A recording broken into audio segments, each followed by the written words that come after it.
Left off with this rainbow colored pattern. I'd like to just show you how you can use selections and the brush tool and the eraser tool together. So if I go up here to the selections tool and I click down, you'll notice I can do rectangular, elliptical, I have a lasso, polygon, magnetic, a whole bunch of selection tools up here. So I'm going to start with the rectangular tool. I can just drag it over and make any shape I want. If I click up here, I can do fixed ratio or fixed size. Those are exactly what the words say. But now that I've selected this area, if I choose the brush tool, and I'm going to choose it over here, and I'm going to put just a round circle in here, sure, about 74, and I will put a black filler in. So now, because I have this selected area, that is the only place that the brush tool will work. So I can draw all over here, whatever I want. It isn't until I actually enter the selected area that the brush tool will actually leave a mark. So if I want to color a black box in there, that's the only way to do it. I have to be inside the selected area. Now I can use the elliptical tool, I can make circles, I can make long egg shapes, it doesn't matter.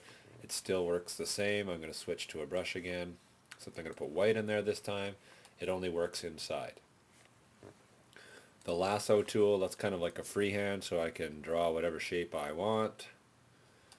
And now instead of using the brush tool, I'm going to use the eraser tool. So I'm actually going to erase everything inside that gradient. And what it's doing is it's erasing the gradient back down to the black background. If I don't like that, again, I can just switch back to the brush, paint it all in. Okay, so that's how you can use the brush tool, the selection tool, and the eraser tools together. One other item you might want to know about these basic selection tools is this feather.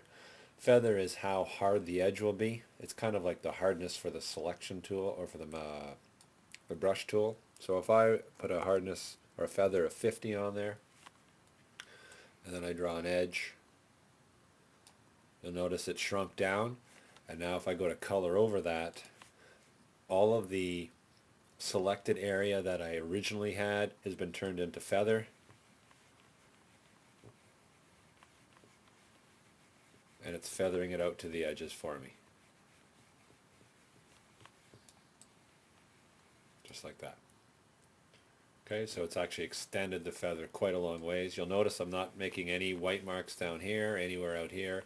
It's only applying it to where the feather is. So having a 50 in my feather for the selection tool extended it quite far. I'll just go to the history tool and back up here. So there's my lasso. I'm going to go up a little further. I'll go to my eraser, brush tool. Now I'm going to try this again, but I'm going to do it with a smaller. Let's just go with a 5. So again, I'll draw an area or a little selection. You'll see the shape change, maybe a little bit. Go back to brush, and that shows it a little better.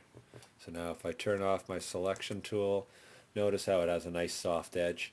So you just play with that feather function to soften your selected areas. So there's a couple of tools used together. We'll be using those a lot in the future, and hope you enjoyed it.